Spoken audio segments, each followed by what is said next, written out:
144వ కీర్తన అందరూ కలిసి ఉత్తరము. నాకు ఆశ్రయదుర్గములో యెహోవా సన్నిధింపబడును గనుక ఆయన నా చేతులకు యుద్ధమును నా వ్రేళ్లకు పోరాటంలో నేర్పువాడై ఉన్నాడు.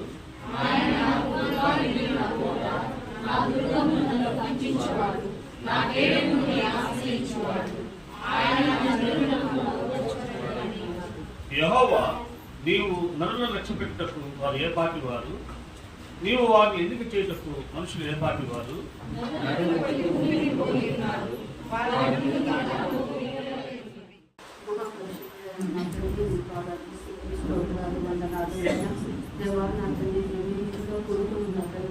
ఈ సన్నిధానంలో నైనా ప్రార్థించి స్థుతించుకున్నాయినా ఈ కృప మాకు అందరికీ చేసినందుకు వందనాలు, స్తోత్రములైనా. ప్రతి బిడ్డను మీరు తాకినట్టుదే వందనాలైనా. పరిశుద్ధాత్మ తండ్రి, నా ప్రభావ నీ ఆత్మతో ప్రతి బిడ్డను మీరు బలపరచండి నాయన, బలపరచండి నాయన. ఈ మాటల కొరకు మేము వచ్చామయ్యా నా తండ్రి నాయన. ఈ మాటలు విని నా తండ్రి మేము గ్రహించి నా తండ్రి వాటి ప్రకారం జీవించాల్సిన నాయన నీ కృప చూపెట్టి నాయన. దేవుడికి మహిమ ఇది వచ్చిన అందరికీ కూడా తెలియజేస్తున్నాను. దేవుని యొక్క సన్నిధానంలో కూడి ఉన్నటువంటి ఆ మందిరము కూడా దేవుని చేత పిలువబడినటువంటి వాడు. అవునా కాదంటారా? దేవుని చేతనే పిలువబడినటువంటి వాడు. హల్లెలూయా. మనల్ని ఎవరైనా పిలిస్తే మనం వచ్చామా, లేకపోతే దేవుడు ప్రేరేపణ దేవుని యొక్క పిలుపు మేర మనం వచ్చామా? మందిరానికి దేవుని యొక్క పిలుపు, దేవుని యొక్క పిలుపు అంటే మనం ఒక ఆలోచన. ఈ రోజున దేవుని యొక్క సన్నిధానంలో ఉండాలి, నా కుటుంబం ఉండాలి అనేటువంటి ఆలోచన, కృతజ్ఞత, దేవుని యొక్క మనకు ఇష్టం, దైవం భక్తి కలిగినటువంటి స్థితి మనకు ఉన్నప్పుడు కనుక ఈ రోజున మనమందరం కూడా ఈ స్థితిని అనుభవించడానికి దేవుడు రూపు చూపెట్టాడు. అయితే మనమందరం కూడా ఇక్కడ ఏం చేయడానికి వచ్చున్నాము? ఇవన్నీ కూడా ఎలా వస్తాయి? మనకు భయము భక్తితో ఉంటే. అంటే ఇక్కడ వచ్చి మనం ఇవన్నీ చేయాలి, చేయడం కూడా అంటే దేవునితో మనం ఏం చేయడానికి వచ్చాము? హల్లెలూయా. దేవునితో సహవాసం చేయడం కోసమే మనం ఇక్కడికి వచ్చాము. దేవునితో సహవాసం చేయడం ఇష్టం లేనటువంటి వారు మందిరానికి రాలేకపోతున్నారు. మరి దేవునితో సహవాసం అంటే అది నిజముగా చాలా చాలా ఈ ప్రపంచంలో ఉన్న వాటి అన్నిటికంటే కూడా శ్రేష్టమైనది. ఎందుకంటే మనం నిర్మించిన దేవునితో, మనకు సమస్తమును అనుగ్రహిస్తున్నటువంటి దేవునితో, మనకు ఆరోగ్యం ఇచ్చినటువంటి దేవునితో, ఆర్థికం ఇచ్చిన దేవునితో మనం ఏం చేయడానికి వచ్చున్నాం? సహవాసం చేయడానికి వచ్చాం. సహవాసం చేయడానికి వచ్చినటువంటి మనము ఇప్పుడు మనం ఏం చేయాలి? ఇక్కడ ఏం చేయాలా? సహవాసం చేయడానికి వచ్చాము.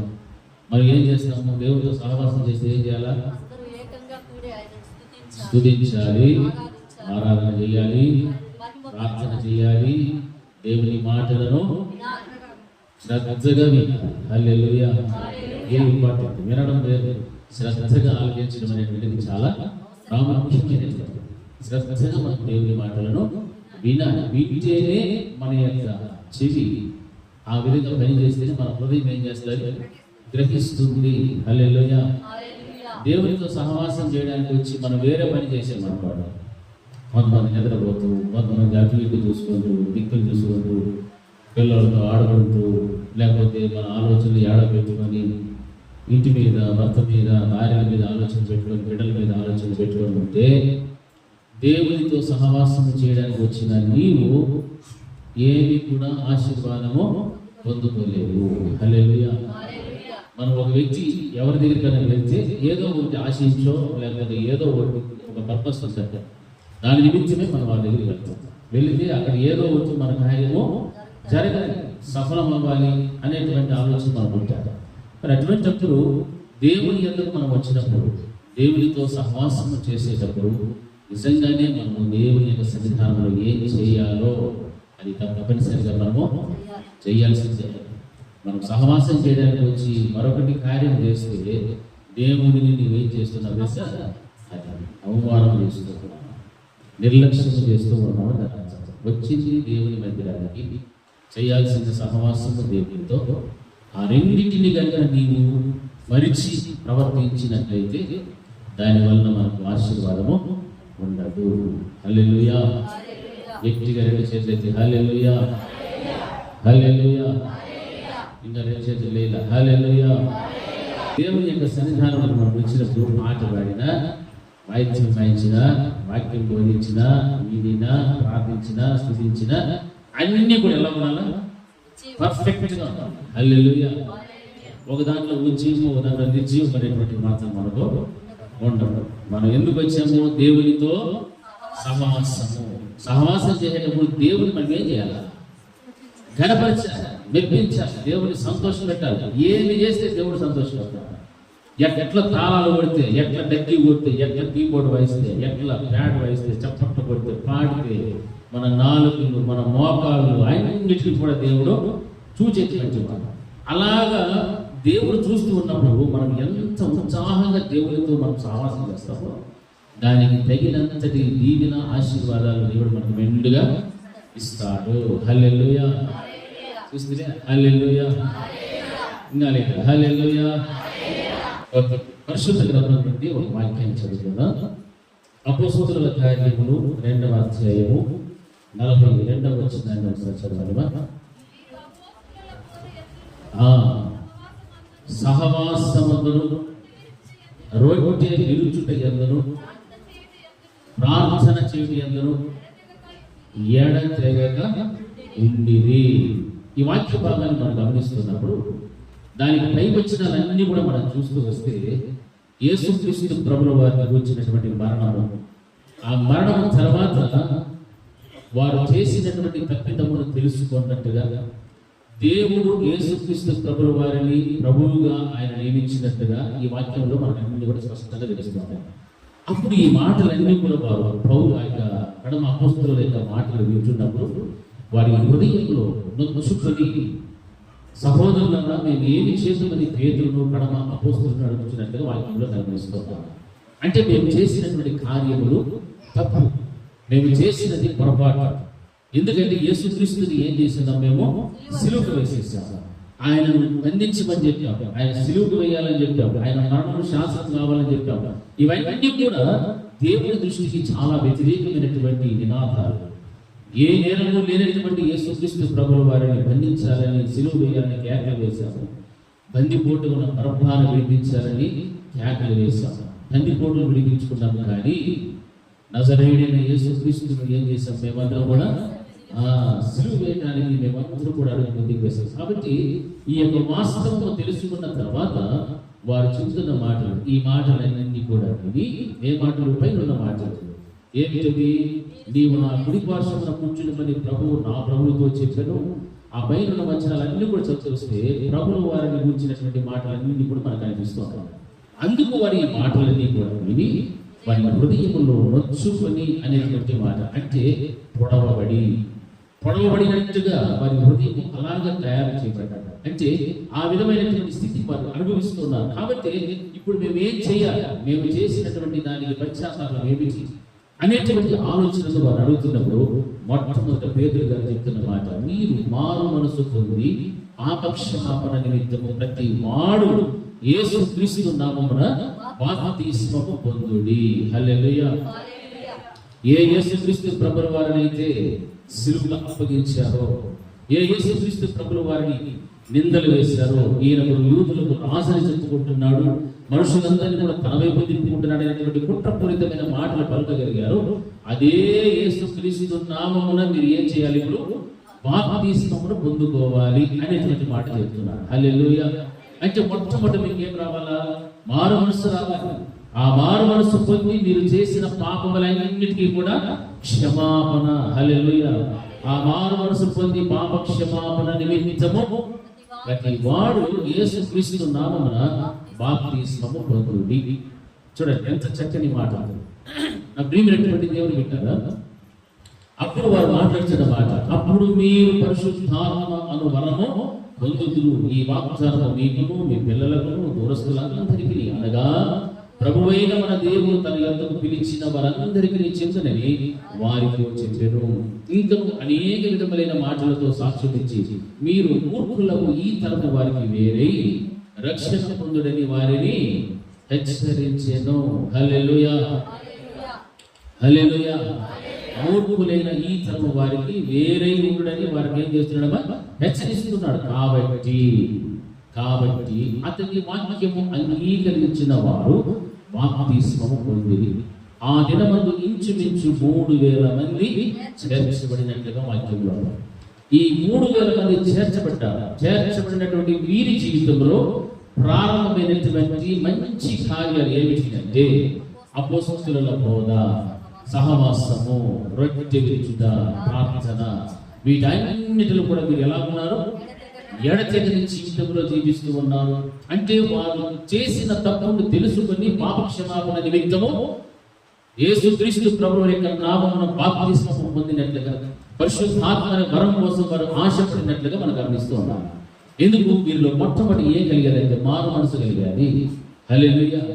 అంటే దేవుని పట్ల భయం ఉంటే, ఆసక్తి ఉంటే, భక్తి అనేటువంటిది ఉంటే మన యొక్క మారనేటువంటి జీవితాలకు ఏమి రావాలంటే మార్పు అనేటువంటిది రావాలి. మొట్టమొదట మారు మనసు లేనటువంటి భక్తి అది వ్యర్థం.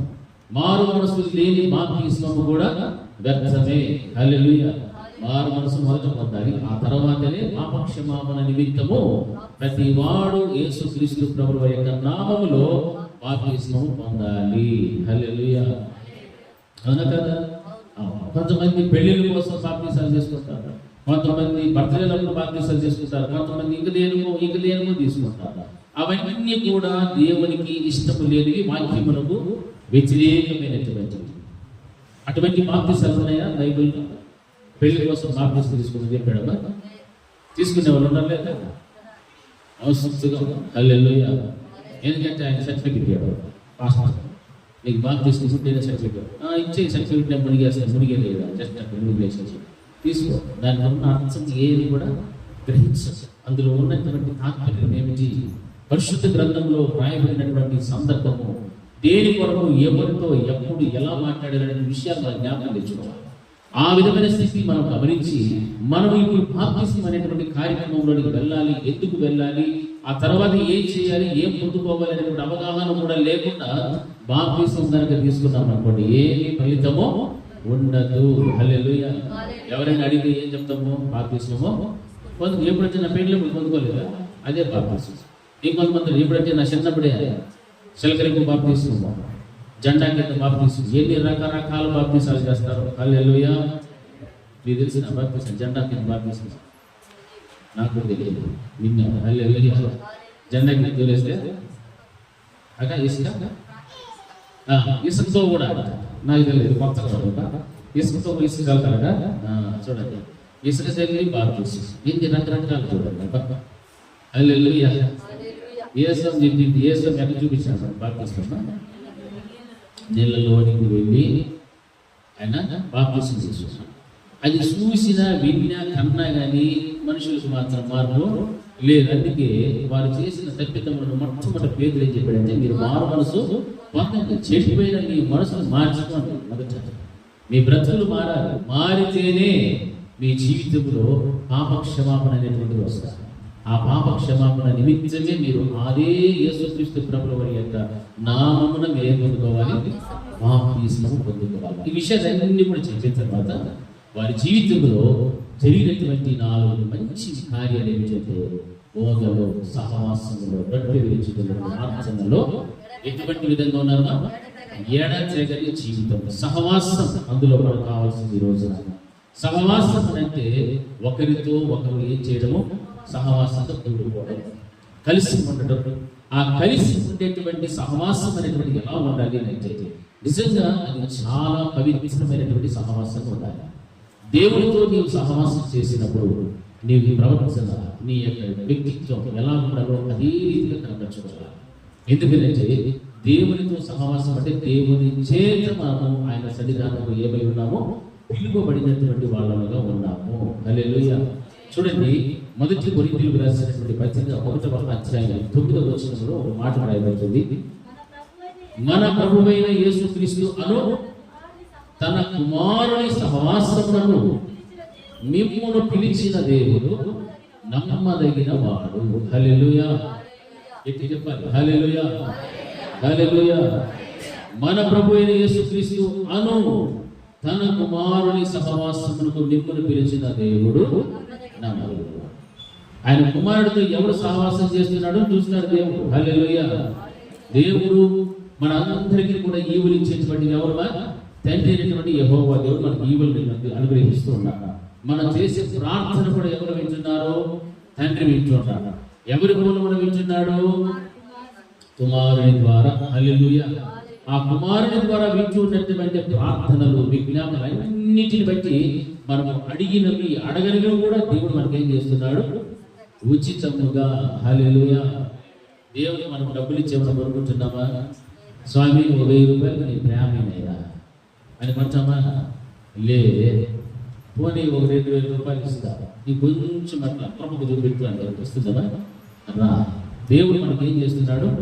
ఉచితముగానే అన్నిటిని కూడా అనుగ్రహిస్తూ ఉన్నాడు. అందుకే మన గురించి ఏమంటాడంటే, మన ప్రభువైన యేసుక్రీస్తు అను తన కుమారుని సహవాసమునకు, అంటే మన కొరకు ప్రాణం పెట్టిన, మన కోసం శిలువలో వేలాడినటువంటి, మన పట్ల శాశ్వతమైన ప్రేమను చూపిస్తూ ఆయన ప్రభుడు మన మీద ఉంచినటువంటి ఆయన కుమారుడైనటువంటి యేసుక్రీస్తు ప్రభువు వారు ఆయన సహవాసమునకు మిమ్మును పిలిచినటువంటి దేవుడు నమ్మదగినటువంటి వాడు. హల్లెలూయా.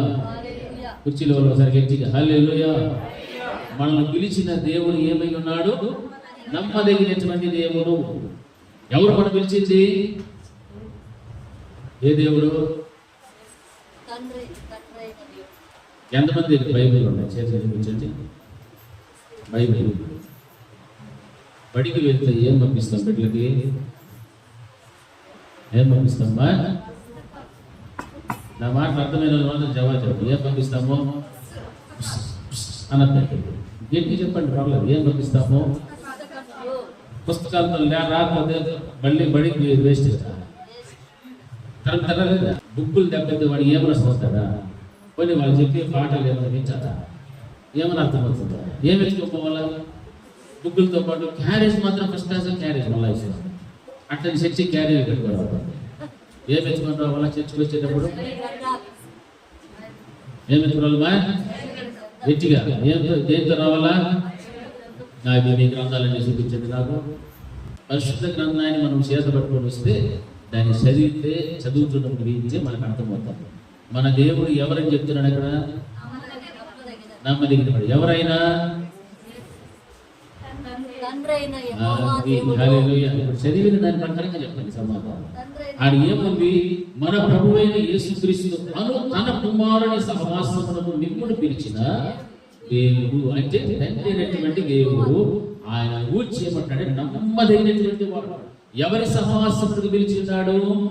కుమారుని సహవాసానికి. ఎందుకు కుమారుని సహవాసానికి రావాలి? లోకంలో ఉంటే చెడిపోతారు. లోక స్నేహాలు, లోకంలో ఉన్నటువంటి బంధాలు, అనురాగాలు, ఏమేమో క్షణకాలమైనటువంటి సుఖభోగాలు ఏమేమో ఉంటాయి. పాపము, శాపము, బలహీనతలు ఇవన్నీ కూడా ఎందులో ఉన్నాయా?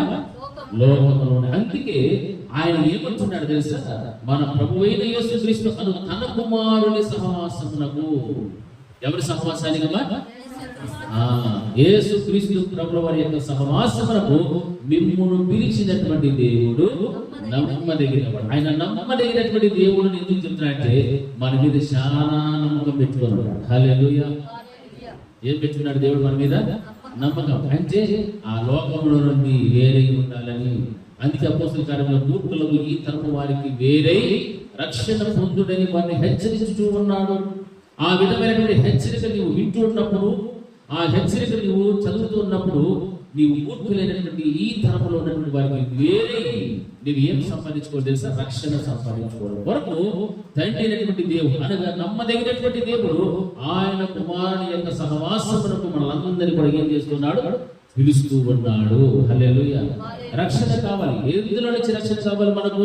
సాతాను బంధకముల నుండి, మనుషుని ప్రభావముల నుండి, ఈ లోకముల నుండి, శరీరాశ నుండి, నేత్రాశ, జీవకుటుంబము, వీటన్నిటి నుండి కూడా మనకు పరిపూర్ణమైన విడుదల కలిగి అందులో నుండి మనకి ఏం కావాలి సంపాదించుకోవాలంటే రక్షణ అనేటువంటిది కావాలి. ఎక్కడి నుండి వస్తుంది రక్షణ అంటే నజరేయుడైన యేసుక్రీస్తు ప్రభువు వారి యొక్క రక్తము ద్వారానే. హల్లెలూయా. ఆయన రక్తము మన కొరకు చిందించాడు, తన ప్రాణాన్ని పణంగా పెట్టాడు, బలిగా తను అర్పించుకున్నాడు. కనుకనే ఆయన యొక్క సహవాసమునకు తండ్రి అయిన దేవుడు మనలందరినీ కూడా ఏం చేస్తున్నాడు? పిలుచుకుంటూ ఉన్నాడు. హల్లెలూయా. మందిరానికి రావడం ఉతికే రాలేదు మనం అందరూ కూడా.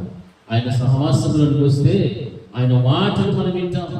ఆ మాటల ద్వారా మనకు సమాధానం ఇస్తాడు. ఆ మాటల ద్వారా మనం రక్షణ పొందుకుంటాం.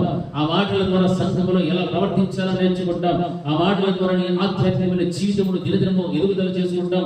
ఆ మాటల ద్వారా ఇటువంటి భక్తి కలిగినటువంటి ఆత్మ సంబంధమైన కార్యములు అన్నింటిలో కూడా నీవు అభివృద్ధిలోని మహాభివృద్ధిలోనికి వెళ్ళడానికి దేవుని యొక్క సహవాసం అనేటువంటిది నీకు చాలా చాలా ఉపయోగపడుతుంది. ఆ సహవాసములోనే దేవునితో కూడినటువంటి సమర్పణ జీవితము, అభిషేకింపబడినటువంటి జీవితము, ఎత్తబడినటువంటి సంఘముగా మార్చబడినటువంటి స్థితి ఆయనతో సహవాసము చేస్తే తప్ప లోకంతో సహవాసం చేస్తే రానే రాదు. హల్లెలూయా. మనకు అవకాశం ఉంది, ఆరోగ్యం ఉంది, అన్ని ఉన్నాయి. ఎవరితో సహవాసం చేయడం లేదు?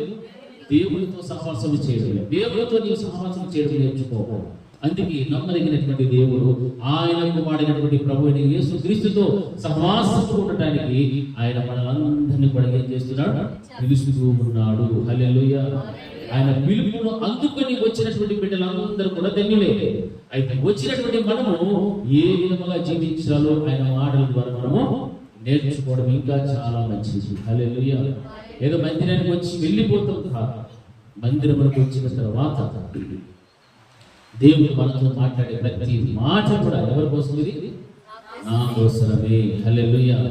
ఈ మాటలు నా కొరకే, నా భార్య కొరకే, నా భర్త కొరకే, నా పిల్లల కొరకే, నా తల్లిదండ్రుల కొరకే మనం పాలించాలి. ఎందుకంటే దేవుని యొక్క వాక్యము ప్రేమయే కాదు, కానీ ఆయన మాటలు హెచ్చరికలు కూడా ఉన్నాయి. ఆ హెచ్చరికలు కూడా మనము తీసుకోవాలి. ఎలా తీసుకోవాలి? సాత్వికముతో అంగీకరించాలి. హల్లెలూయా. దేవుని యొక్క హెచ్చరికలను మనం అందరూ సాత్వికముతో అంగీకరించి తెచ్చుకోవాలి. ఎందుకనంటే అలాగ నిన్ను నీవు తగ్గించుకొని అంగీకరిస్తే తప్ప నీకంటూ ఒక రూపము రాదు. హల్లెలూయా. బంగారము కంసాలి కుటుంబ వేసి అగ్నిలో కాల్చినప్పుడు అది నాకు మంట వేస్తుంది, నన్ను కాల్చుతుందంటే దానికి ఒక రూపం వచ్చేదా? రా. అలాగే విశ్వాస జీవితంలో కూడా దేవుని యొక్క మాటల చేత దేవుని ఎదుట నీవు ఉండాల్సిన భయం భక్తి కలిగినటువంటి స్థితిని ద్వారా నీవు నలగొట్టబడుతూ ఉన్నప్పుడే నీకంటూ ఒక రూపమును దేవుడు ఇవ్వగలుగుతాడు. అందుకే ఆయన నీ కోసం ఎలాగైతే నలగొట్టబడ్డాడో దాన్ని జ్ఞాపకం తెచ్చుకోవాలి. తన శరీరం అంతా కూడా ఏమైపోయాలి? నలగొట్టబడి ఒక మాంసపు ముద్దలాగా తయారు చేయబడింది. ఆయన శరీరంలో దాగి ఉన్న ప్రతి రక్తపు బొట్టు కూడా చిట్టి చివరి బొట్టు వరకు కూడా కాల్చేశాడు. హల్లెలూయా. కాల్చిన దేవుడు ఎవరి కోసం కాల్చాడు? ఎందు నిమిత్తము కాల్చాడంటే నీ నా పాపముల నిమిత్తమై, నీ నా రక్షణ నిమిత్తమై, మన అందరి కుటుంబముల రక్షణ నిమిత్తమై ఆయన ఇంతటి గొప్ప కార్యములు చేసినప్పుడు ఆయనతో సహవాసము చేయడానికి తండ్రి మనలందరినీ కూడా ఇంకా ప్రేమిస్తూ మళ్ళీ ఇంకను ఆదరిస్తూ ఆయన సహవాసానికి, ఆయన కుమారుడైన యేసుక్రీస్తు ప్రభువు యొక్క సహవాసానికి మనందరినీ కూడా పిలుస్తూ ఉన్నాడు. హల్లెలూయా. ఎందుకంటే మారని జీవితాలు మారాలని, మారని బ్రతుకులలో మార్పు కలగాలని, అవిధేయతతో ఉన్నటువంటి వారి జీవితంలో విధేయత కలిగి చూపించాలని, దేవుని సంతోష పెట్టని దుఃఖ పెడుతున్నటువంటి వారిలో మార్పు రావాలని, కుటుంబాలలో నెమ్మది లేక సమాధానం లేకుండా చేస్తున్న వారిలో మార్పు రావాలని, ప్రతి విషయంలో ప్రతి కుటుంబంలో కూడా దేవునితో సహవాసం కలిగి జీవిస్తే దేవునిలో ఉన్నటువంటి సమాధానం ఆయన ఇవ్వాలని దేవుడు తన కుమారుని యొక్క సహవాసానికి రమ్మంటూ ఉన్నాడు. హల్లెలూయా. ఈ రోజున మన సహవాసం ఎలా ఉంది, ఎవరితో ఉంది అనేది మనం వేసుకోవాల్సిన ప్రశ్న. ఎవరితో మనం సహవాసాలు చేస్తాం? లోకస్తులతో సహవాసం చేస్తాం. దేవునితో సహవాసం చేయడానికి మాత్రం మనకి ఏముండదు, సమయమే ఉండదు. లోకస్తులకైతే గంటల తరబడి, రోజుల తరబడి కూడా ఏం చేసుకోవచ్చు? మాట్లాడుకుంటూనే ఉంటారు, సహవాసం చేస్తూ ఉంటారు. అదే దేవుని సన్నిధానంలో ఒక గంట సేపు కూర్చొని బైబిల్ గ్రంథాన్ని చదవడం, ధ్యానం చేయడం, ప్రార్థన చేయడము అనేటువంటి విషయాలకు వస్తే ఏమాత్రం కూడా మనస్సు అంగీకారం చూపెట్టదు. కారణం ఏం చేసినా నీవు ఏదో ఒక బలహీనత చేత పట్టబడి ఉన్నావు. లోకంలో ఉన్న బలహీనతలు ఏదో ఒకటి మీద పట్టబడదు. ఏదో ఒక పాపములకు బానిసలను బ్రతుకుచూ ఉన్నావు. అందుకే దేవుడితో సహవాసము చేయడానికి నీవు ఇష్టపడటంలే.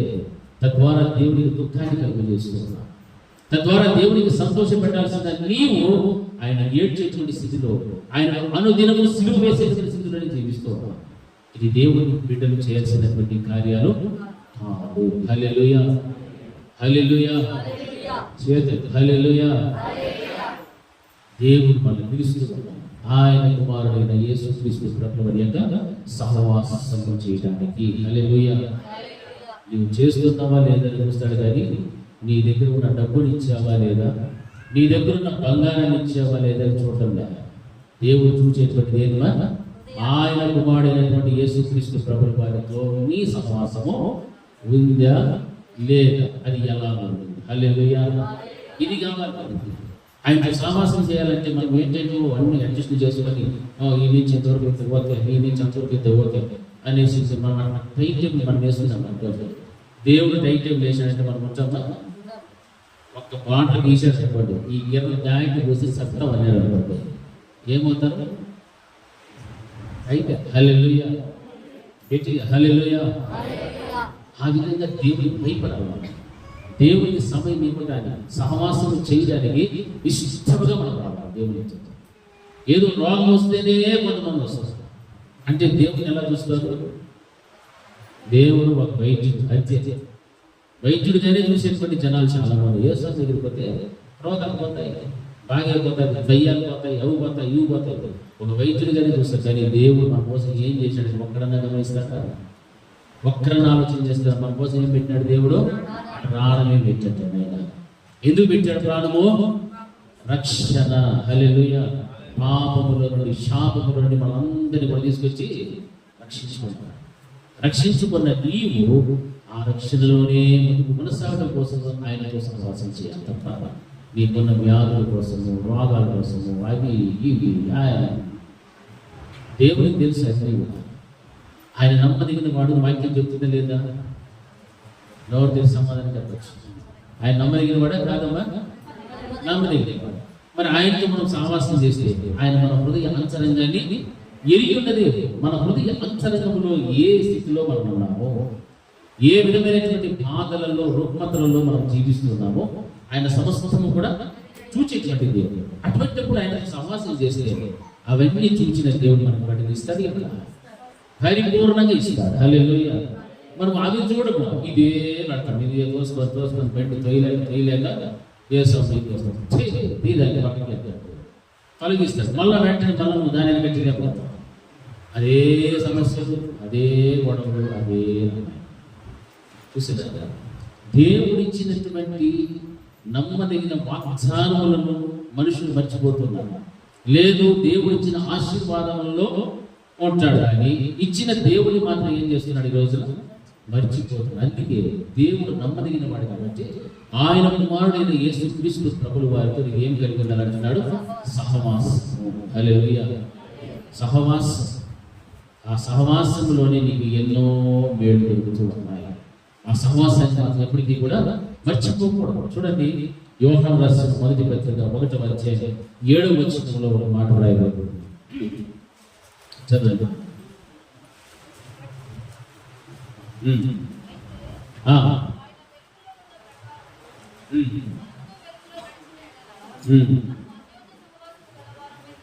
అన్యోన్య సహవాసము గలవారమై ఉందుము, అప్పుడు ఆయన కుమారుడైన యేసు రక్తము ప్రతి పాపము నుండి మనల్ని ఏం చేస్తారు? పవిత్రులుగా చేయును. హల్లెలూయా. గట్టిగా చెప్పాలి, హల్లెలూయా, హల్లెలూయా. ఇక్కడ రాయబడిన మాట, అయితే ఆయన వెలుగులో ఉన్న ప్రకారము మనమును వెలుగులో నడిచిన ఎడల మనము అన్యోన్య సహవాసము గలవారమై ఉందము. మన దేవుడు ఏమై ఉన్నాడు? వెలుగు. లోకమునకు నేను వెలుగై ఉన్నాను, కానీ లోకము నన్ను గ్రహించడం లేదు. లోకం ఇంకా చీకటితో నేను కప్పబడి ఉన్నది. ఆ చీకటిలో ఉన్నటువంటి స్థితిలోనే చాలా మంది జీవిస్తున్నారు. కానీ నేను ఈ లోకానికి వెలుగై వచ్చినప్పటికీ కూడా లోకం నన్ను గ్రహించలేదని వాక్యంలో మనం గమనిస్తూ ఉంటున్నాం. అందుకే ఇక్కడ రాయబడిన మాటలు ఆయన వెలుగులో ఉన్న ప్రకారము మనము వెలుగులో నడిచిన ఎడల, అంటే చీకటిలో ఉన్నటువంటి వారు ఆశ్చర్యకరమైన తన వెలుగులోనికి నడవాలి అని దాని అర్థం. ఆయన వెలుగులోనికి రావాలంటే చీకటి బ్రతుకుల్లో నుండి మనకు పరిపూర్ణమైన విడుదల రావాలి. పరిపూర్ణమైనటువంటి దేవుని యందు భయము భక్తి కలిగిన జీవితం మనలో ఉండాలి. కారణం ఏమిటంటే ఆ చీకటి జీవితంలో నుండి ఎక్కడికి వచ్చేయాలా? వెలుగులోనికి రావాలి. ఆ వెలుగులోనికి వస్తేనే మనమందరం కూడా ఏమి కలిగి ఉంటామో అన్యోన్య సహవాసము గలవారమై ఉన్నాము. అన్యోన్యత, ఒకరి ఎడల ఒకరు ప్రేమ, సమాధానము, సంతోషము, దేవునితో నీకు దేవునికి ఒక చక్కని సత్సంబంధం కలిగినటువంటి అన్యోన్యమైనటువంటి సహవాసం కలిగి జీవించాలి అంటే ఆయన వెలుగులో నడిచిన ప్రకారం నీవు కూడా ఎందులో నడవాలి? వెలుగులోనే నడవాలి. చీకటి సంబంధమైనటువంటి నడవడిక ఉండకూడదు. చీకటి బ్రతుకులు అనేటువంటి అసలు ఉండకూడదు. చీకటి బ్రతుకులు, చీకటి సహవాసములు అంటే మనకు అర్థమవుతుందా? తెలుసా? చీకటితో సహవాసం అంటే వెలుగు అయితే అన్ని కూడా బహాటముగా చెప్పండి. ఇప్పుడు మనం ఎక్కడున్నాం? వెలుగులో ఉన్నామా చీకటిలో ఉన్నామా? నేను మీ అందరినీ చూస్తూ ఉన్నా, మీరు కూడా నన్ను చూస్తూ ఉన్నా. చీకట్లో అయితే నేను నీకు కనబడను, నువ్వు నాకు కనబడను. హల్లెలూయా. నేను చేసేది మీకు తెలియదు, మీరు చేసేది నాకు. ఇప్పుడు దేవునితో మనం సహవాసం చేయాలి అంటే మనం ఎక్కడ నడవాలి? వెలుగులోనే నడవాలి. ఎందులో నడవాలమ్మా? ఇప్పుడు మనం ఎక్కడున్నాం? వెలుగులో ఉన్నామా చీకట్లో ఉన్నామా? ఎంతమంది వెలుగులో ఉన్నారు? ఈ వెలుగు అనుకుంటున్నారు, ఈ లైట్లలో కాదు, 50 వెలుగు, దేవుని వెలుగులో. ఇప్పుడు చెప్పండి, ఎంతమంది మేము వెలుగులోనే, మా బ్రతుకు వెలుగులోనే? దేవుడు మిమ్మల్ని బహుగా రుచిగా కొంతమంది చెప్పారు. చాలా మంచిది. హల్లెలూయా, హల్లెలూయా. మనం అందరము ఇప్పుడు అలా చేతులు ఎత్తలేదంటే ఏ బ్రతుకులో ఉన్నామని? చీకటి అంటే మనలో ఏమున్నాయి? ఇప్పుడు మనం అందరము కూడా చీకటిలో ఉంటే మనం ఆయన వెలుగులో నడిచిన ప్రకారం మనం ఎక్కడ నడవాలా? వెలుగులో నడిస్తేనే మనకి ఎటువంటి సహవాసం ఉంటుంది? అన్యోన్యమైన సహవాసము.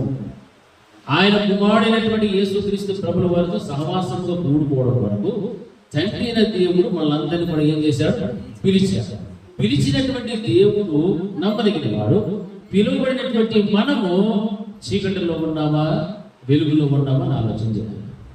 చీకటిలో కనుక మనం ఉంటే ఆయన ఆశ్చర్యకరమైన వెలుగులోనికి మనము వచ్చేసి, ఆ వెలుగు సామాన్యమైన వెలుగు కాదు. ఏ వెలుగు అది? ఆశ్చర్యకరమైన తన వెలుగులోనికి మనందరినీ కూడా నడిపించదగినటువంటి నమ్మదగిన దేవుడు మన తండ్రి. హల్లెలూయా. కాబట్టి ఆ వెలుగులోనికి రావడానికి మనం ఇష్టపడాలి. మనలో ఏ బలహీనతలు ఉన్నాయో, ఏ శాపముల ద్వారా శపించబడిన జీవితంలో ఉన్నామో, ఏ పాపములకు బానిసలుగా బ్రతుకుచున్నామో, ఏ కోపము లేకపోతే అసూయలు, ఈర్ష్యలు, కక్షలు, పగలు ఇటువంటివి ఏవైనా మనలో ఉన్నాయో వాటన్నిటిని కూడా విడిచిపెట్టి విసర్జించి ఆయనతో కూడా వెలుగులో నడిస్తే మనము ఆయనకు ఏం కలిగి ఉండాలి? అన్యోన్యమైన సహవాసం ఉండాలి. హల్లెలూయా. ఆ శరీర సంబంధమైన కార్యములను మనం విసర్జించినంత వరకు కూడా అన్యోన్యమైన సహవాసం ఉండదు. బలవంత సహవాసం ఉంటుంది. రా రా అని పిలిస్తే కానీ ముక్కు మీద కొట్టేసుకొని వస్తారు. హల్లెలూయా. ఎట్లా వస్తారు? ముక్కు మీద కొట్టేసుకొని వస్తారు. కింద ముగించండి స్వామి అనేసి కొంతమంది, బస్సులు చూసుకునేవారు కొంతమంది, మ్యాచ్లు చూసుకునేవారు కొంతమంది. హల్లెలూయా. ఆయన కుమారుడైన యేసుక్రీస్తుతో సహవాసం చేయడానికి ఏమి కూడా మనకు జ్ఞాపకం రాకూడదు. హల్లెలూయా. ఆమె అంటే స్కూల్లో లాంగ్వేజ్ కొడితే పరిగెత్తారు, చూసినావా? ఎవరు పిల్లలు దుక్కులు ఎత్తుకున్నారో లేదో కూడా తెలియదు. వాటర్ బాటిల్ మెరిసి, బ్యాగులు మెరిసి, బుక్కులు మెరిసి, పరుగు పడి లేచి గ్రౌండ్లో రక్తాలు కొద్ది నేర్చుకుంటారు. ఏమైనా లాంగ్వేజ్ కొట్టేసి ఎక్కడికి వెళ్ళిపోవాలి? ఇంటికి పరుగు అట్లా పోతారు మనిషి. హల్లెలూయా, హల్లెలూయా. అట్లా పోయి నేల పోయేది. పోతే ఏం చేస్తారు మీరు? తినేది. వేరే పని ఏమన్నా ఉందా? లేదా చేసుకునేది. అంతే, చేసుకునేది తినేది. మళ్ళీ అంతేనా? ఆయనతో మనకు అన్యోన్యమైన సహవాసం కలిగి ఉండాలంటే మన బ్రతుకులు, మన నడవడిక, మన ఆలోచన, మన ప్రవర్తన అంతా కూడా ఎలా ఉండాలి? ఆయన వలె వెలుగులో నడవాలి. అంటే మన జీవితం అంతా కూడా బాహాటంగా కనపడాలి. ఏవి కూడా మర్మయుక్తమైనటువంటి జీవితము బ్రతుకు ఉండకూడదు. మన దేవుడు మనకు నేర్పిస్తాడు. ఆయన వెలుగులో ఉన్న ప్రకారము మనము కూడా ఏమై ఉండాలమ్మా? వెలుగులోనే. హల్లెలూయా. వెలుగులో నడిచినట్లు మనం అన్యోన్య సహవాసం గలవారము యుద్ధము. అప్పుడు ఆయన కుమారుడైన యేసుక్రీస్తు ప్రభువు యొక్క రక్తము ప్రతి పాపము నుండి కూడా మనల్ని ఏం చేస్తారు? పవిత్రుడుగా చేయును. హల్లెలూయా. నీవు ఒకవేళ నేను పాపిని, నేను ఫలానా అనుకోవచ్చు, కానీ దేవునితో నీవు సహవాసం చేస్తే మనలో దాగి ఉన్న ప్రతి పాపము నుండి కూడా ఆయన రక్తము మనల్ని ఏగా మార్చేసరి పవిత్రులుగా మార్చివేయగలిగిన శక్తి యేసుక్రీస్తు ప్రభువు యొక్క రక్తమునకు ఉన్నది. హల్లెలూయా. అందుకే నువ్వు దేవుడితో సహవాసం చేయాలి.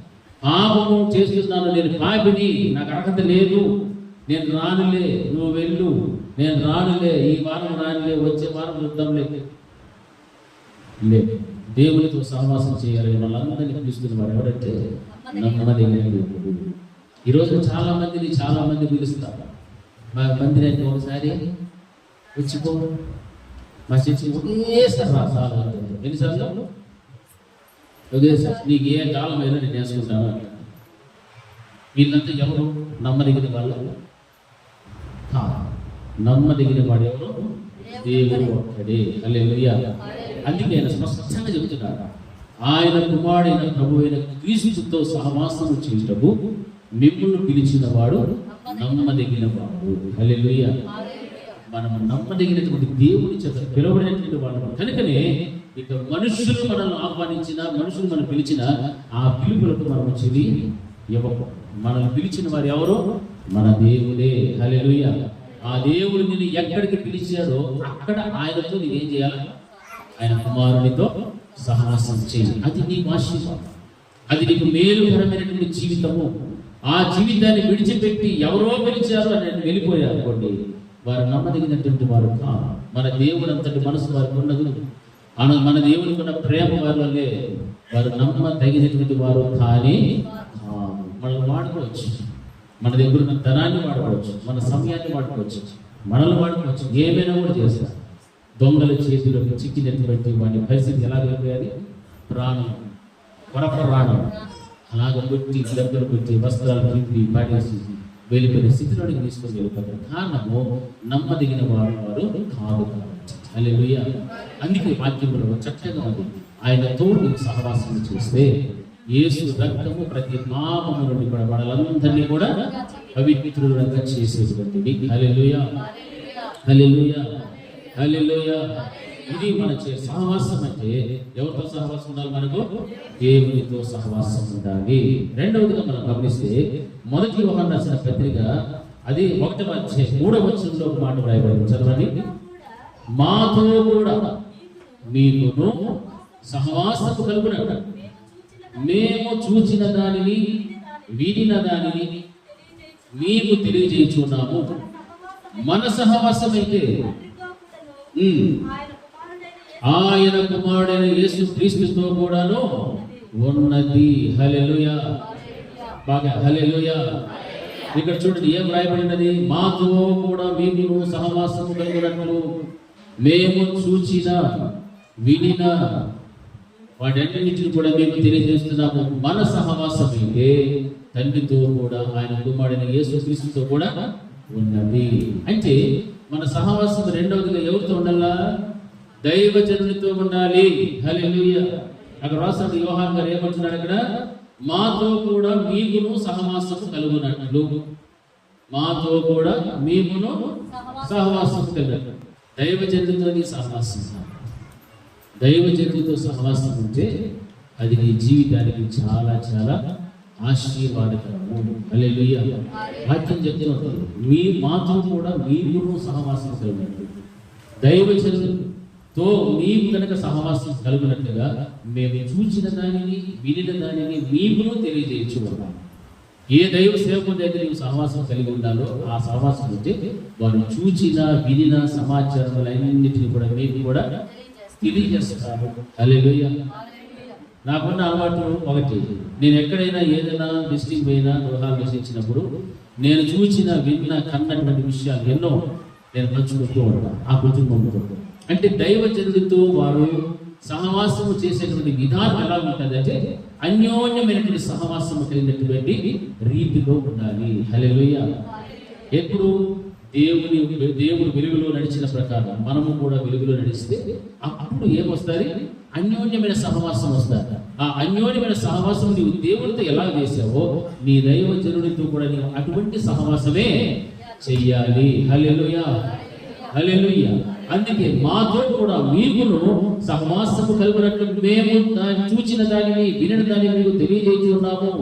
మన సహవాసం అయితే ఎలా ఉంటుంది తెలుసా? తండ్రితో కూడాను ఆయన కుమారుడైన యేసుక్రీస్తుతో కూడాను ఉన్నది. హల్లెలూయా, హల్లెలూయా. ఒక విశ్వాసికి దైవజనుడికి సహవాసం అనేటువంటిది చక్కగా ఉంటే ఆ సహవాసం ఎలా ఉంటుందంటే వాక్యం ఏముంది అక్కడ?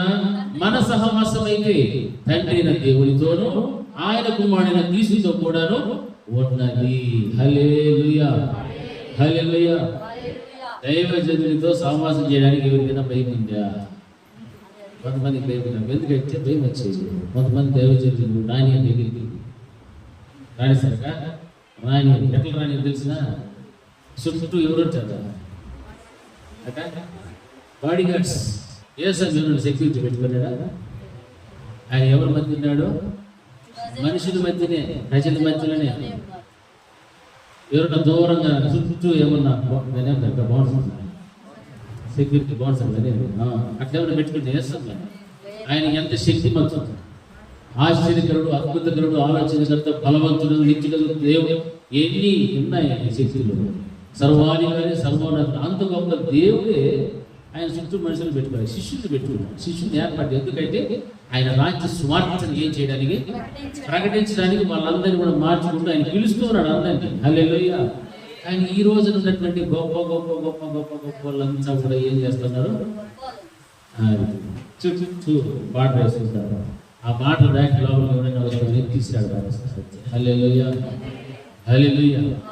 అలాగ చూసి ఇలాంటి దైవజనుల దగ్గరికి రావాలని కూడా భయపడతారు. మీరేం భయపడాల్సిన అవసరం లేదు. అంత బాగా ఫ్రీగా మాట్లాడచ్చు, మీ సమస్యలు చెప్పుకోవచ్చు, మీ కష్టాలు, మీ బాధ ఏమని చెప్పుకోవచ్చు. వినడానికి నా శిష్యులు రెడీగా వచ్చాయి. హల్లెలూయా. మాట్లాడి నీకేం హల్లెలూయా. రెండవ సహవాసం మనకి ఎవరితో ఉండాలా?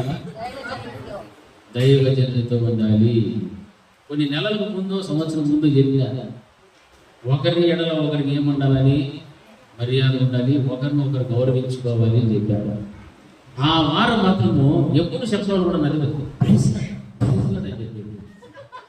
ఆ మరుసటి వారు వచ్చి ఒక పిట్టన్నా కనిపిస్తుంది. ఎవరుగా అంటే లాంగ్ వేలు పెట్టినట్టు కళ్ళు ఆమె నన్నటువంటి కళ్ళు లేసే తిరిగి ఈ పక్క తిరిగి ఇట్లనే పోతుంది కాబట్టి లేచిపోతాంటారు. Oh my God. అంటే వీళ్ళకి రోజు నేనేం చెప్పాలా? నాకు అందరూ కూడా ఏం చేసుకోవాలా? చెప్పేసుకోండి. మీకు వార్నింగ్ ఇస్తే కానీ మీరు చెప్పేటండి. నేను క్రమశిక్షణ నేర్పిస్తే మీరు క్రమం తప్పిపోతున్నారు. తప్పిపోయిన బర్రెల వల్ల వెళ్ళిపోతే ఒక రోజున ఏమైపోతారు? హల్లెలూయా. క్రమము లేని వారిని దేవుడు ఏమన్నాడు? అక్రమము చేయవాళ్ళరా మీరు ఎవరో. చిన్న దాంట్లో క్రమం లేకపోతే కూడా దేవుడు చేత ఏమని తీసుకోవాలి? అక్రమం వస్తుంది. మళ్ళా త్వరగా ఏమంటాడు దేవుడు? మీరు ఎవరో ఐ డోంట్ నో. వాళ్ళు ఏమన్నా మాట్లాడారు? ఏమన్నా వచ్చి పోతే అని చెప్పేసి నన్ను కూడా పోయేసి వెళ్ళిపోయారు. క్రమంగా మర్యాదగా చెప్పేసి హల్లెలూయా, హల్లెలూయా. మీరు అనుకోవచ్చు అడిగేడికి దండాలు పంపించుంటే అని నాకు పెట్టినా సరే పెట్టక తినేస్తారు. ఎవరికి మహిమది? క్రమం ఎవరికి వస్తుంది? హల్లెలూయా.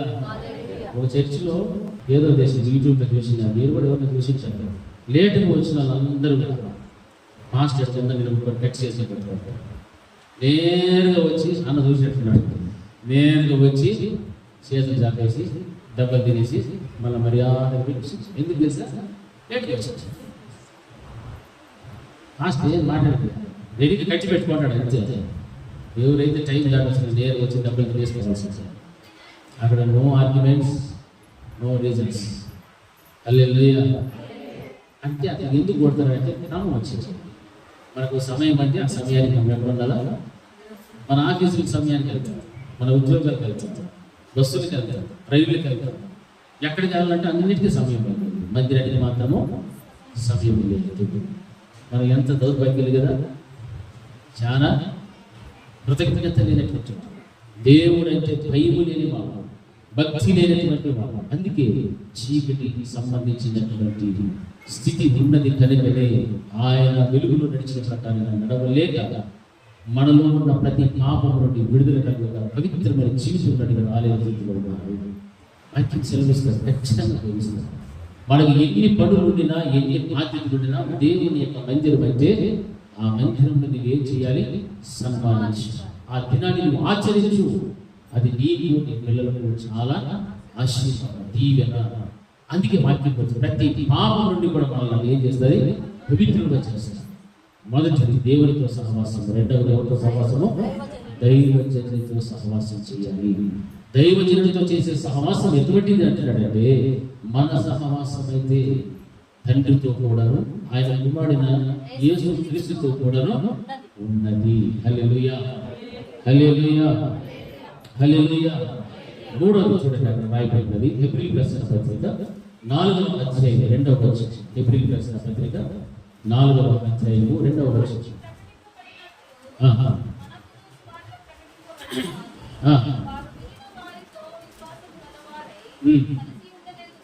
కనుక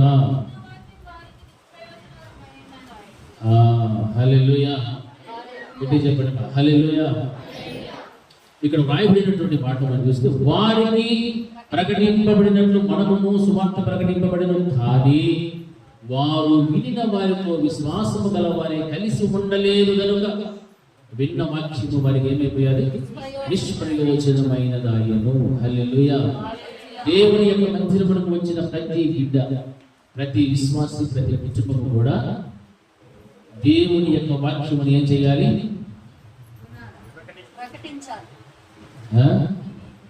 వినాలి. హల్లెలూయా. వాక్యం ప్రకటించబడుతూ ఉంది. ప్రకటించబడినటువంటి వాక్యమును ప్రతి వారు మనం ఏం చేయాలి? వినాలి. అదే వాక్యం బోధిస్తుంది, వారికి ప్రకటింపబడినట్లు మనము సువార్త ప్రకటింపబడ్డది. అయితే వారు వినిన వారితో విశ్వాసం గల వారే కలిసి ఉండలేదు. వినినటువంటి బిడ్డలతో, విశ్వాసముతో వారు కలిసి జీవించలేదు. కాబట్టి అక్కడ వచ్చిన ఫలితం ఏమిటంటే, విన్న వాక్యము వారికి ఏమగా మార్చబడ్డది? నిష్ప్రయోజనమైపోయాలి. హల్లెలూయా, హల్లెలూయా. మూడవ సహవాసం ఎవరితో సహవాసం అంటే, సంఘములో ఉన్నటువంటి పరిశుద్ధులతో సహవాసము. అంటే దేవుని యొక్క వాక్యమును వింటూ ఉన్నటువంటి వారితో నీ సహవాసం ఉండాలి. దేవుని యొక్క వాక్య ప్రకారంగా జీవిస్తున్నటువంటి వారితో నీ సహవాసం ఉండాలి. దేవుని దృష్టిలో దేవుని సంతోషపెట్టినటువంటి వారితో నీ సహవాసం ఉండాలి. వాక్యము స్పష్టంగా బోధిస్తుంది, దేవుని యొక్క వాక్యమును విన్నటువంటి వారు వారికి విశ్వాసము గల వారే కలిసి ఉండలేదు కనుక విన్న వాక్యము వారికి ఏమిగా మార్చబడిపోతుంది? నిష్ప్రయోజనము. నీవు విన్నటువంటి వారితో నీవు సహవాసము చేయకపోతే నీవు విన్న వాక్యం అంతపడేది. హల్లెలూయా.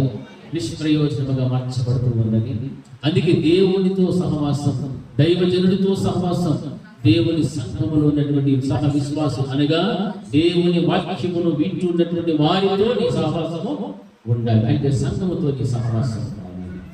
సంఘములో వాక్యము వారికి ప్రకటించబడినట్లు మనము సువార్త ప్రకటించబడిన కానీ విన్నటువంటి వారు వాక్యాన్ని వింటున్నారు, వారితో విశ్వాసము గల వారి కలిసి సహవాసము లేదు, అంటే కలిసి ఉండలేదు కనుక విన్న వాక్యము వారికి నిష్ప్రయోజనముగా మారిపోతారు.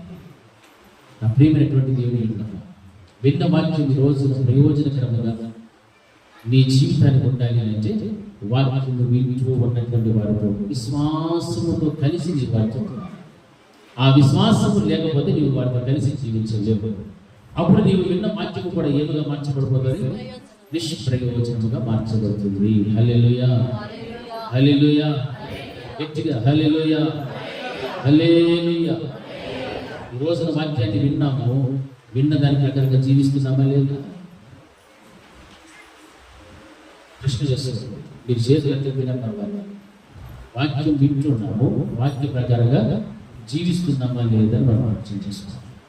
వాక్య ప్రకారంగా జీవిస్తూ వింటున్నటువంటి వారితో మన సహవాసం ఉందా లేదా కూడా ఆలోచించాలి. మనం అందరితో సమాధానంగా ఉండాలి. సహవాసం మాత్రము పరిశుద్ధులతోనే ఉండాలి. హల్లెలూయా. ఇది జ్ఞాపకం పెట్టుకోవాలి. సహవాసము ఎవరితో ఉండాలి? మనకు పరిశుద్ధులతో, అనగా దేవుని వాక్యమును వింటున్న వారితో, వాక్యానుసారంగా జీవిస్తున్న వారితో, ప్రార్థనా పరులతో, భయము భక్తి కలిగిన వారితో ఈ విధమైన సహవాసం ఉండాలి. కానీ విననటువంటి వారితో కలిసి లేకుండా ఉంటే ఈ సహవాసం బట్టి ఏమైంది సార్? నీవు విన్న వాక్యము కూడా ఏమైపోయాలి? నిష్ప్రయోజనమైపోయాలి. హల్లెలూయా. అది మనకు ఉండాల్సింది. మన జీవితంలో మనం గమనించాల్సిన సహవాసాలు 3: 1 దేవుడు, 2 దైవజనులు, 3 నీ సంఘం. హల్లెలూయా. ఆ సంఘములో కూడా ఎవరితో సహవాసం చేయాలా?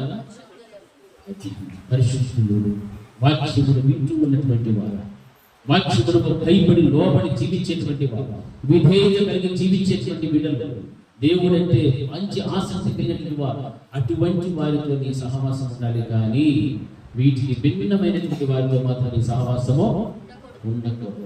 ఉంటే మీ తల్లిదండ్రులు పెంచి పోషించి పెద్ద చేసి మిమ్మల్ని ఒక క్రమమైనటువంటి జీవితంలో నడిపించినటువంటి ఆ స్థితి అంతా కూడా ఏమైపోతుంది తెలుసా? ఒక్క అపవిత్రులతో మీరు సహవాసం చేస్తే మీరు కలిగి ఉన్న అంతా కూడా ఏమైపోతుంది? ఒక్క రోజులో చెప్పుతారు. హల్లెలూయా. అన్ని సంవత్సరాలు కాపాడుకుంటూ వస్తారు. ఒక్కరితో ఎవరైనా చెడు సహవాసం చేశారనుకోండి, ఆ చేసిన సహవాసాన్ని బట్టి 20 సంవత్సరాలు భక్తితో కూడా ఏమైపోతాయి? నాశనం అయిపోతుంది. హల్లెలూయా. అందుకే దేవుడితో సహవాసం కలిగి జీవించాలి. మనలో ఉన్న ప్రతి పాపం నుండి కూడా మళ్ళీ ఏం చేస్తారు? పవిత్రులుగా చేస్తారు. నువ్వు ఎలా నడుచుకోవాలో నేర్పిస్తారు, నువ్వు ఎలా ప్రవర్తించాలో నేర్పిస్తారు, ఏ విధముగా నీ అడుగులు ముందుకు వెయ్యాలో నేర్పిస్తారు. వాక్యములకు అవిధేయత కలిగిన జీవితం నీలో కనుక ఉంటే నీలో ఉన్న పాపమును బట్టి అపవిత్రురాలుగా నేను మిగిలిపోవడం తప్ప పవిత్రమైనటువంటి జీవితంలోకి రావడానికి నీకు అవకాశము ఉండదు. హల్లెలూయా. హల్లెలూయా. 3వది ఎవరితో నీ సహవాసము? సంఘంతో. ఆ సంఘంలో ఉన్న వారు కూడా ఎలా ఉండాలి? పరిశుద్ధులుగా. వాక్యం అదే బోధిస్తుంది కదా, చక్కగా మాట్లాడుతున్న 4వ అధ్యాయం 2వ వచనంలో వాక్యం ప్రకటించబడుతుంది. కానీ వారు వినిన వారితో విశ్వాసము గల వారే కలిసి ఉండలేదు. విన్నవారు దాని ప్రకారంగా జీవిస్తుంటారు కాబట్టి ఆ మాట చెప్తుంది. వినిన వారితో కలిసి లేరు, విశ్వాసంతో కలిసి లేరు కాబట్టి వారు విన్న వాక్యం అంతా కూడా వారికి ఏమిగా మార్చబడిపోతుందంటే నిష్ప్రయోజనమైన దాని. ఈ రోజున నేను వింటున్న వాక్యం నిష్ప్రయోజనం కాకూడదు. ఇది చాలా అమూల్యమైనటువంటి దేవుని యొక్క వాక్యపు విత్తనములు. ఈ విత్తనములు నీ హృదయంలో నాటుకోవాలి, ఫలించాలి. అప్పుడే నీలో ఫలవంతమైన జీవితం వస్తారు. నీ యొక్క వాక్యము, నీ వింటున్న వాక్యం నిష్ప్రయోజనంగా మార్చబడుతుందంటే నీవు మందిరములకు వచ్చిన ప్రయోజనము లేదు. హల్లెలూయా. హల్లెలూయా. ఎందుకంటే విన్న వారితో విశ్వాసము గల వారి కలిసి ఉండకపోవడానికి కారణాలు చూపిస్తుంది. ఉండలేదు. ఎవరైతే వాక్యం వింటున్నారో వారితో కలిసి విశ్వాసముగా వారు కలిసి ఉండదు. కనుక నీవు విన్న వాక్యం అంచబడేది ఏమవుతుంది? అందుకే దేవుడితో సహవాసం చేస్తున్నప్పుడు ఒక క్రమమైనటువంటి జీవితం మనకు రావాలి. ఒక క్రమం, అన్ని విషయాలకు ఒక క్రమం ఉండాలి. దేవుడంటే భయము, భక్తి, సమయపాలన, ఆధ్యాత్మికమైన అభివృద్ధి, ఆత్మ ఫలాలు కలిగిన జీవితం, దేవుడు ఇచ్చిన ఆజ్ఞలు, శాసనములు, న్యాయమైన కట్టడలు, విధులు, వీటి అన్నింటినీ కూడా సమపాలనలో మనం నిర్వర్తిస్తూ రావాలి. కొన్ని చేసి కొన్నింటిలో మనం ఫెయిల్యూర్ అయిపోతుంది. మన జీవితంలో కూడా అన్ని ఫెయిల్యూర్స్ కనిపిస్తాయి. మనం అన్నింటిలో కూడా ఎలా ఉండాలి? దేవుడిని సంతోషపెట్టినట్లుగా, ఆయన వాక్యము విన్నటువంటి వారు దాన్ని అనుసరించి నడిచేటువంటి ఆ వ్యక్తిత్వం మనలో ఉండాలి. హల్లెలూయా. అదే దేవుడు మన నుండి కోరుకునేటువంటి. అంతే తప్ప మన దగ్గర ఉన్నటువంటివి ఏవో ఉన్నాయి, వాటిని దేవుడు ఒక్క నాటికి కూడా ఆశించేవాడు కాదు. అవన్నీ గమనించారు. దేవుడు ఇచ్చిందే, ఆయన ఇచ్చినవి మళ్ళీ ఆయన ఆశించేటువంటి వాడు. నీవు దేవుడికి ఏం చేయాలని నేర్పిస్తాడు, నువ్వు ఎలా బ్రతకాలని నేర్పిస్తాడు. సహవాసంగా కోరుకున్నాడు. అందుకే ఈ సహవాసము మొట్టమొదట దేవుడితో ఉండాలి. హల్లెలూయా. 2వది ఎవరితో ఉండాలా? దైవజనులతో సహవాసం. 3వది సంఘంతో. ఎవరితో ఉండాలి సంఘంలో? వాక్యంలో మాట చదివితే ఎవరితో మనం సహవాసం చేయకూడదు. అపోస్తలుడైన పౌలు గారు కొరింథీయులకు రాసినటువంటి 2వ పత్రిక 6వ అధ్యాయం 14 నుండి 15 వచ్చిన ఒకసారి చదవండి.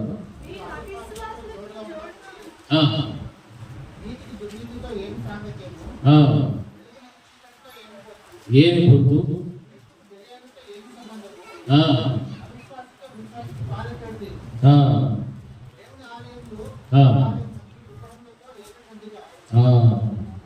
హల్లెలూయా హల్లెలూయా. చూడండి ఇక్కడ రాయబడినటువంటి మాటలను గమనిస్తుంది ఎంత చక్కగా మాట్లాడుతుంది.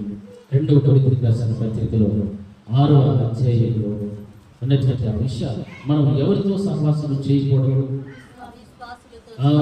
హల్లెలూయా. ఎవరితో సహవాసం చేయకూడదు? అవిశ్వాసులతో. వీళ్ళు ఎక్కడుంటారు? అవిశ్వాసులు ఎక్కడున్నారు? లోకంలో ఉన్నారు, సంఘంలో కూడా ఉన్నారు కదా. అవిశ్వాసం మందిరానికి వచ్చి ఏం చేస్తారు? అవిశ్వాసం చెప్పండి. వాక్యం వినరు. ఈ పక్కలో ఉండే ఏం చేయడానికి వచ్చింది, ఆ పక్కలో ఉండే ఏం జీన్స్ ప్యాంట్ వేసుకొచ్చినారు, మాస్టర్ ఎట్లా తెల్లబోట్లు వేసుకొచ్చినారు, ఈ ఆలోచన ఎవరంటారా? మరి విశ్వాసాలతో ఉంటే మనం ఏం చేయాలి? అవిశ్వాసాలతో ఏం చేయకూడదు. ఇప్పుడు చదివి తిరిగిరా ఫస్ట్ ఏముంది? ఫస్ట్ లైన్ మీరు అవిశ్వాసులతో జోడుగా ఉండదంటే, జోడుగా ఎప్పుడు ఉంటారో ఆ ఎద్దు ఎట్లా పోతే ఈ ఎద్దు కూడా అట్లనే పోతుంది. అవునా కదా? మనకు కట్టిన ఎద్దు ఇట్లా పోతే ఒకటి ఎట్లా ఒకటి ఎట్లా పోతుంది పోదు. ఒకటి మంచిది ఉంటుంది, ఒకటి చెడ్డది ఉంటుంది అనుకోండి. చెడ్డదంతోనే ఏకీభవించాలి, లేదా అదన్నది ఇళ్ళకి రావాల్సింది. అందుకే వాటితో అంటే అవిశ్వాసులతో మీరు ఏమి ఉండకూడదు, జోడుగా ఉండద్దండి. మీ జోడు ఎవరితో ఉండాలా? ఈడు జోడు చూసి ఎప్పుడు చేస్తాం మనము?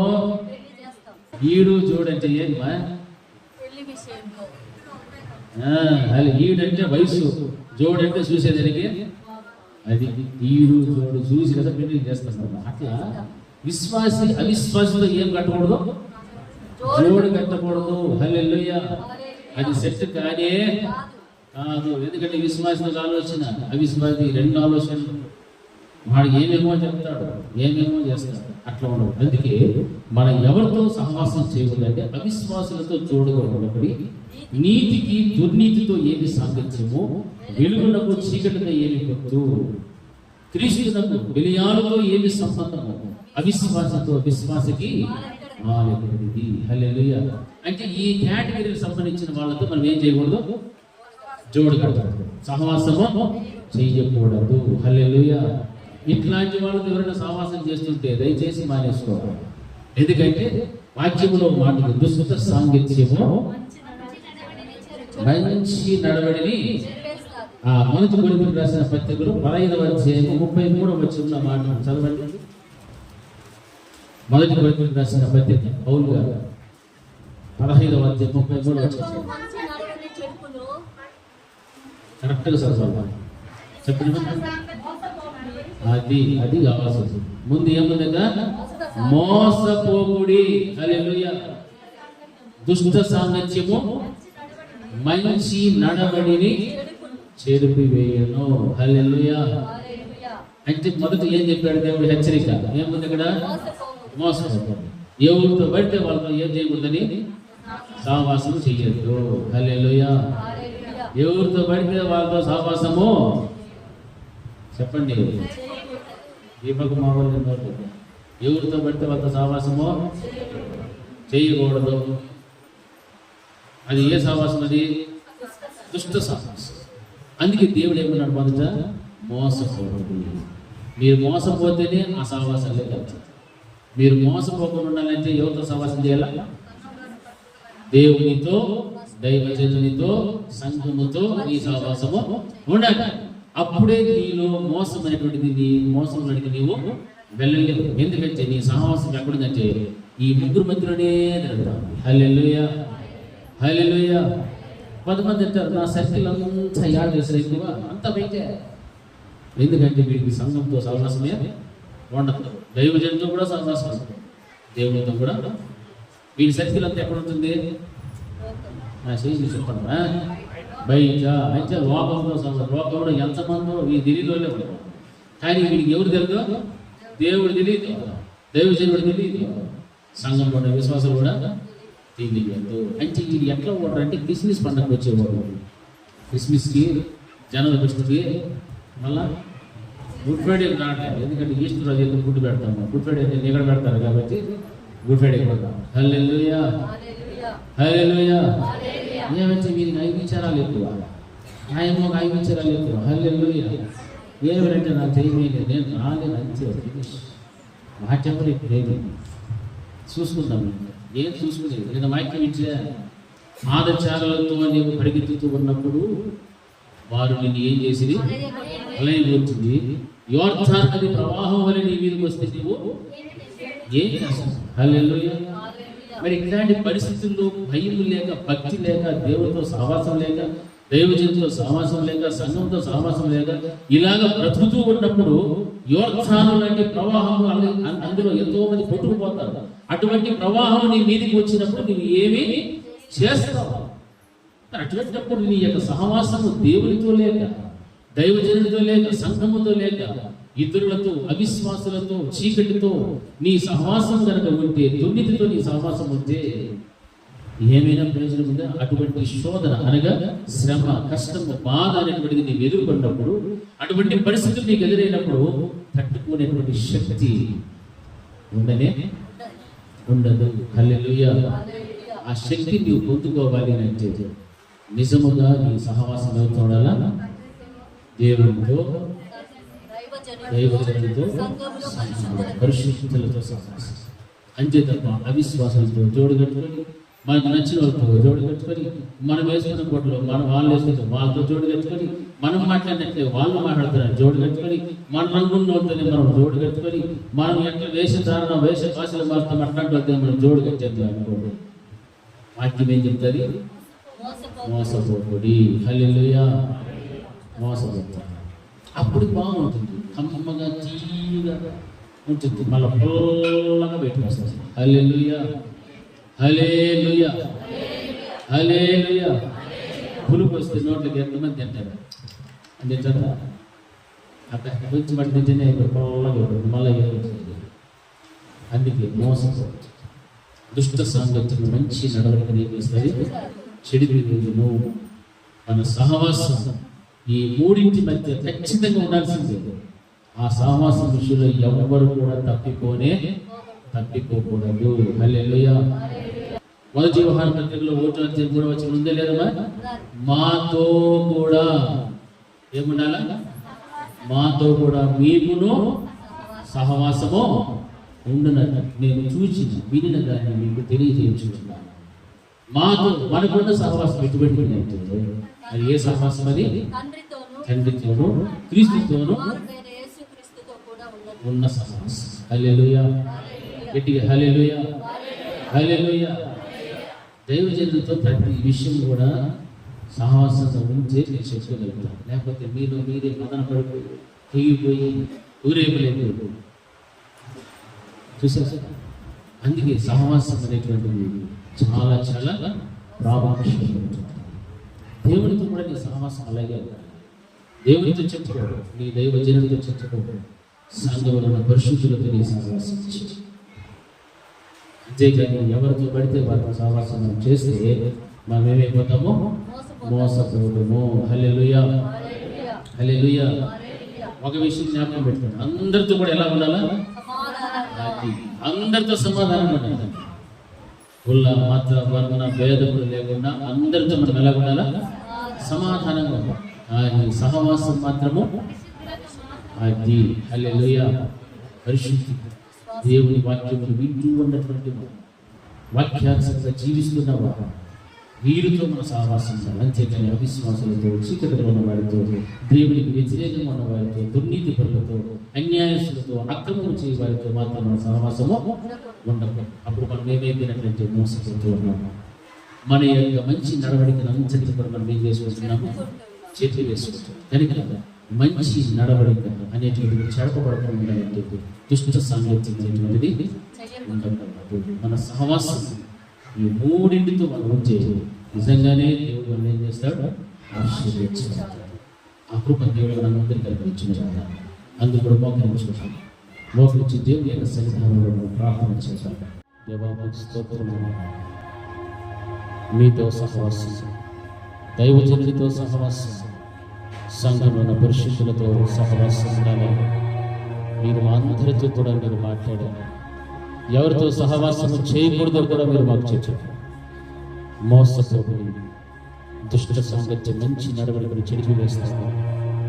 ఈ రోజున ప్రభా సంఘంలో బిడ్డలు ఎవరితో సహవాసము చేస్తున్నారో మీరు ఎరిగిన దేవుడు, వారు ఎరిగిన స్థితిలో ఒక మంచి ఔన్నత్యమైనటువంటి మీతో కలిసిన సహవాసం, కలిసి జీవించడానికి కృప చూపించండి. దైవ సేవకులతో సహవాసం ఉండడానికి కృప చూపించండి. సంఘంలో ఉన్న పరిశుద్ధులందరితో కూడా కలిసి సహవాసం చేయడానికి సహాయం చేసుకోవాలి. అటువంటి స్థితి ప్రతి బిడ్డకు కూడా మీరు దయచేసి, ఏ ఒక్కరు కూడా నశించిపోవడం మీకు ఇష్టం లేదు. ప్రతి వారు కూడా మంచి సాంగత్యం, మంచి సహవాసంలో ఉంటుంటూ వారి ఆత్మీయతను కాపాడుకుంటూ ముందుకు నడిపించమని యేసు నామములో ప్రార్థిస్తున్నాము. ఆమేన్. నా ప్రాణమా యెహోవాను స్తుతించుచు, నా ప్రాణమా యెహోవాను స్తుతించుచు, ఆయన చేసిన ఉపకారములను దేనిని మరవకు. మన తండ్రి అయిన దేవుని ప్రేమ, కుమారుడైన యేసుక్రీస్తు యొక్క కృప, పరిశుద్ధాత్మ యొక్క అన్యోన్య సహవాసం ఇప్పుడు ఎల్లప్పుడూ నిత్య నిరంతరం సదాకాలం ఆయన కృప సమాధానం మనకు మన కుటుంబములకు తోడి నడిపించుగాక.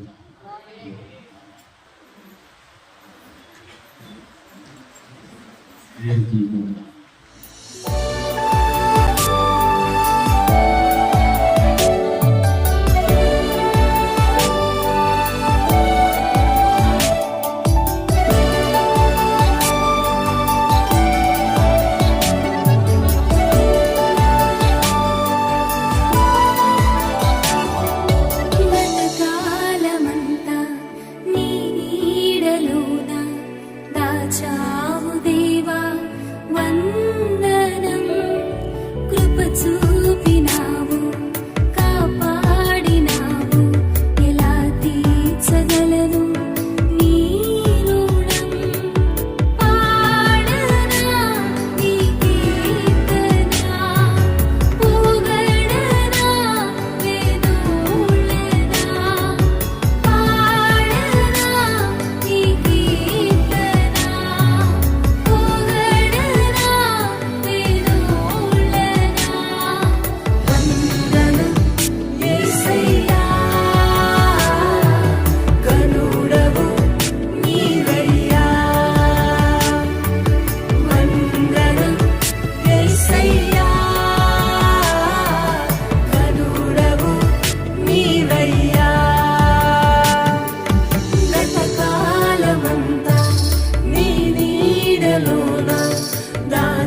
నామం